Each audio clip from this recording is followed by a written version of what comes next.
and this imposter syndrome that shows up when we know and normalize that many of us struggle with it, then we take it out of the darkness. That's what I would invite you to do, is just be honest with where you are. Like, I really struggle. Like, I don't feel the way that I want. And that will be a great baseline for you to start asking for help. I am Kelly Resendez, and I'm here to share with you how I really overcame imposter syndrome and what really worked well for me. So first and foremost, I honestly didn't even know I had it. That's the truth. Like, from a young age, I was always trying to prove my worth. I was always trying to, explain or justify the worth that I brought into this world. And what I didn't realize is that was just a form of imposter syndrome that I'd been carrying around with me for so long. So although on the outside, it looked like I was extremely confident, I was never afraid to share my opinion. I was hard charging towards my goals and getting in front of people, whether that was class president, editor, doing mock trials, telling people what I really wanted to do in my life. I didn't realize that that didn't come from a deep sense of worthiness. It actually came from a deep sense of inadequacy or insecurity, or otherwise known as imposter syndrome. And so really what imposter syndrome is when you don't embody your worth, when you don't really fully believe that you are enough and that you are just right exactly the way that you are. And so for a long time, I navigated life through this, I would say, program of overachieving. I overachieved, I became a top producing loan officer in my career. I started teaching other people how to be top producers. I mentored other people. And from the outside in, it looked like I had it all. I was successful. I had worldly success. I had a big house, cars, second home, you name it. I was kind of crushing it by external standards. But what I didn't realize is that internally, I was not. I didn't feel the way that I really wanted to in my life. And I had a radical awakening in 2004. Some of you might have heard my story before, but my mom was diagnosed with dementia. And what I didn't realize until that moment is she was the one that I was trying to prove myself to most. Whenever I did anything, it was speed dial, right? Like, hey, mom, I went to church. Hey, mom, I'm a top producer. Hey, mom, I'm going to President's Club. Any of those things. And so the minute she stopped caring and this audience kind of started to go away, it started to, I would say, break down some of these walls that I'd created. It started to challenge the programming that I'd been operating under for so long and really make me realize that I was an imposter in my own life. I was living a life for other people. I wasn't living a life for me.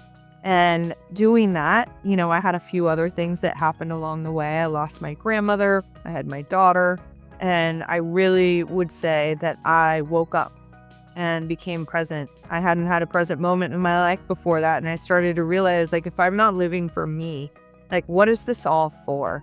I didn't want to be like my mom, who didn't sleep. She didn't take care of herself because she was also trying to prove, explain, or justify her worth. And I didn't realize, my mom was an immigrant from Mexico. This is something very common amongst children whose parents, bring them to America to give a better life. And so they want to make sure that it was worth it for that person and all the sacrifices that they endured in leaving their home country. In my situation, my grandma was in an arranged marriage. Like, she sacrificed ultimately her freedom, until my grandfather passed away for my mom.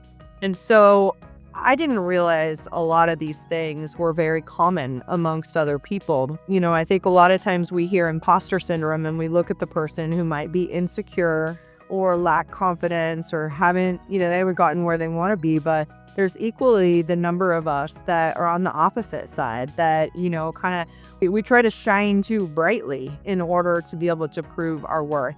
And so for myself, what really helps, and I think that now that I know this, I can help a lot of you shorten this timeline, is number one, have the self-awareness to know, like, are you really happy? Like, do you really feel like you're living life for you? Or are you trying to prove, explain, or justify your worth along the way?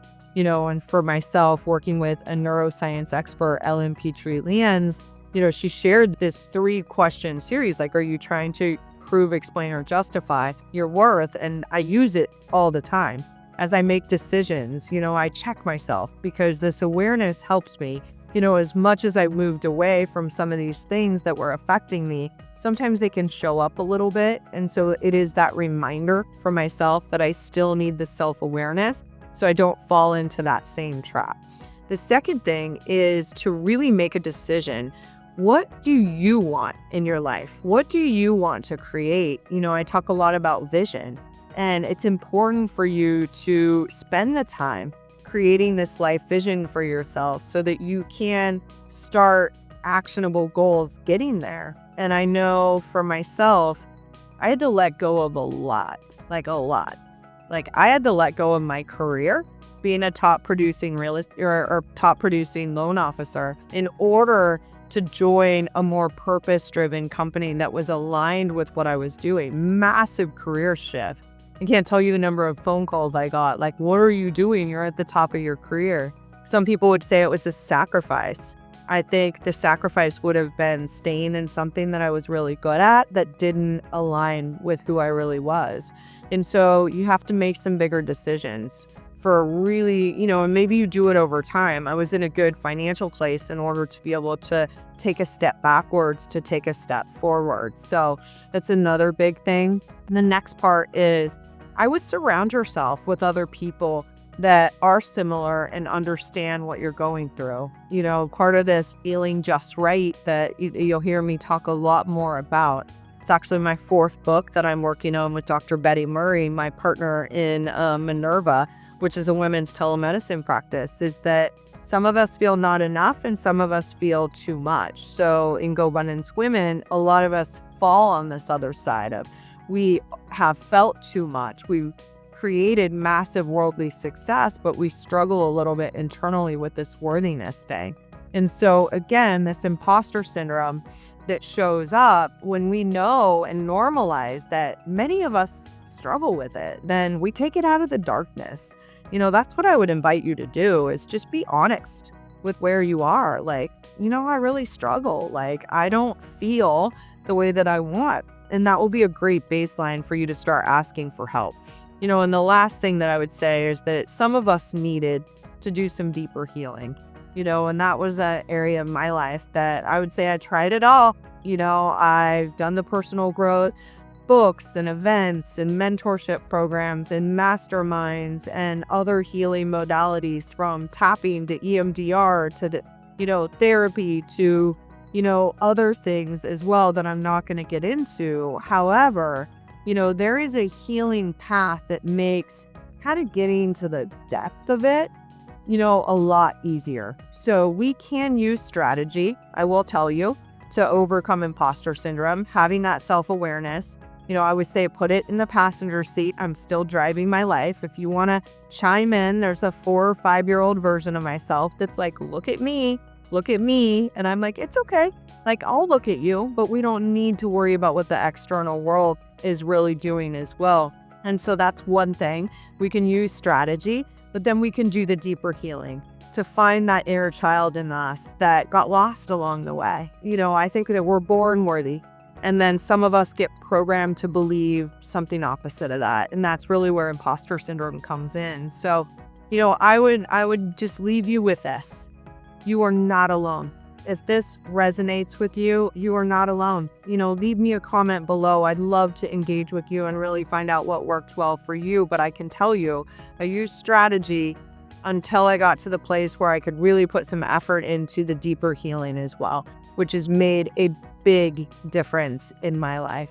And then the last thing that I would say, and leave you with, is just challenge yourself more regularly. If you can get outside of the comfort zone, we talk a lot about confidence and abundance in this YouTube channel, but like, the more we can put ourselves out there and just notice this imposter syndrome part of you that shows up, and you do it anyway, the greater confidence that you're going to have to continue to do that. So if this landed with you today, Share it with your friends, share it on social. I would love to reach more women, men across the world, and really just bring them hope and inspiration that, we can get through imposter syndrome and live a blessed life. We'll see you on the next episode.